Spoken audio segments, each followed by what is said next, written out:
So మనతో BJP రాష్ట్ర అధ్యక్షుడు రామచంద్రరావు ఉన్నారు. ఏదైతే రాష్ట్రంలో యూరియా కొరత పైన బీజేపీ పైన ఆరోపణలు, కేంద్ర ప్రభుత్వం పైన ఆరోపణలు రాష్ట్ర ప్రభుత్వం చేస్తుంది, అదేవిధంగా బీఆర్ఎస్ చేస్తున్నటువంటి నేపథ్యంలో రామచంద్రరావు గారి మాటలు ఏదో వారి మాటల్లో తెలుసుకున్నటువంటి ప్రయత్నం చేద్దాం. సార్ చెప్పండి, ఏదైతే యూరియా కొరత పైన రాష్ట్ర ప్రభుత్వం కామెంట్ చేస్తుంది, ఏదైతే ఇవ్వాల్సినటువంటి కోట ఉందో ఆ కోట ఇవ్వడం లేదు. నేను మళ్ళీ చెప్తున్నాను, దేశంలో యూరియా కొరత ఏ రాష్ట్రంలో లేదు, ఒక తెలంగాణలో ఎందుకున్నది. పోయినసారి కన్నా ఈసారి ఎక్కువ ఇచ్చినాము.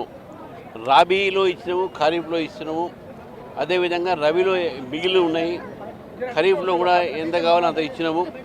ఇంకా కొంత ఇవ్వాల్సిన ఉన్నది, సీజన్ బాకీ ఉంది కాబట్టి.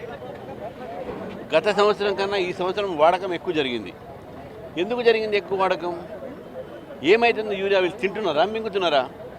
నేను రాష్ట్ర ప్రభుత్వాన్ని మళ్ళీ పదే చెప్తున్నాను, మీరు యూరియా కొరత కృత్రిమంగా మీ యొక్క నాయకులే దళాలు చేస్తున్నారు యూరియా మీద. దీని మీద దర్యాప్తు చేయండి. దర్యాప్తు చేస్తే యూరియా ఎవరు డైవర్ట్ చేస్తున్నారు, ఎరువుల దుకాణాలకు రాకుండా రైతులకు ఎవరు మోసం చేస్తున్నారు అది స్పష్టంగా కనబడుతుంది. కేంద్ర ప్రభుత్వము రైతు పక్షాన ప్రభుత్వం, రైతు మిత్ర ప్రభుత్వం. మీలాగానే రైతు బంధు చేయడం కాదు, మీరు రైతులకు న్యాయం చేసేటోళ్ళం. మీరు రైతులకు ద్రోహం చేసేటోళ్ళు. మీరు పేపర్ల మీద మాత్రమే చూపెడుతున్నారు, కోట మాత్రం ఇవ్వట్లేదని చెప్పేసి తుమ్మల కామెంట్ చేసినట్టు. వాళ్ళు ఏదైనా కామెంట్ చేస్తారు. నేను చెప్తున్నా కదా, దర్యాప్తు చేయమని చెప్పండి, లేకుంటే సిబిఐ పర్మిషన్ ఇవ్వమని చెప్పండి, దర్యాప్తు చేస్తారు. మీకు దమ్ము లేదు దర్యాప్తు చేయడానికి, ఓన్లీ ఆరోపణలు చేస్తారు అంతే. ఈరోజు నేను తుమ్మల నాయకులను అడుగుతున్నాను, మీరు నేను గతంలో ఖమ్మంలో కూడా చెప్పాను, ఎక్కడ కూడా యూరియా కొరత లేదు దేశంలో, మీ దగ్గర ఎందుకున్నది? మీకు అది అదనంగా పోయిన రబీలో మిగిలిన తర్వాత కూడా ఖరీఫ్లో అన్ని సప్లై చేసిన తర్వాత కూడా ఎందుకు తగ్గుతున్నది మీ దగ్గర? ఎక్కడ పోతున్నాయి యూరియా?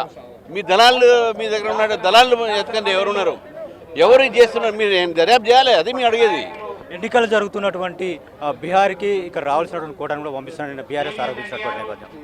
ఇవన్నీ మాటలండి. బీహార్గా అన్ని రాష్ట్రాలు పంపించినాం, ఒక కోటా ఫిక్స్ అయి ఉంటుంది. లాస్ట్ టైం ఎంత ఇచ్చినారో దాని ప్రకారం పంపిస్తాం. లాస్ట్ టైం పంపించామని అదనంగా పంపించినాం.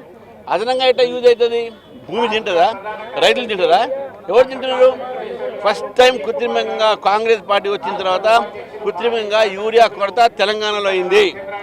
ఇది తెలంగాణలో కాంగ్రెస్ ప్రభుత్వం ఇక్కడే కాదు ఎక్కడ వచ్చినా కూడా ఇటువంటి అన్నిటి కూడా కృత్రిమ ఒక షార్టేజ్ తీసుకొస్తారు, బ్లాక్ మార్కెట్ చేస్తారు, దందాలు చేస్తారు. తెలంగాణ రావాల్సిన కోట కరెక్ట్గా కేంద్ర ప్రభుత్వం ఇచ్చిందని చెప్తున్నారు. ఎవరు తెలంగాణ కోటకు అన్ని ఇచ్చినాం, ఎక్కడ కూడా తగ్గలేదు. మా దగ్గర రికార్డ్స్ ఉన్నది. ఈ డిబేట్కి రెడీ ఉన్నా, దమ్ముంటే రాండి. ఇది రామచంద్రరావు గారు చెప్తున్నటువంటి విషయం. కృత్రిమ కొరత సృష్టిస్తున్నారు, దీనిపైన సిబిఐ విచారణ చేయించాలనేటువంటి డిమాండ్ రామచంద్రరావు చేస్తున్నారు. కెమెరామెన్ నవీన్తో మహేష్, ఎన్టీవీ హైదరాబాద్.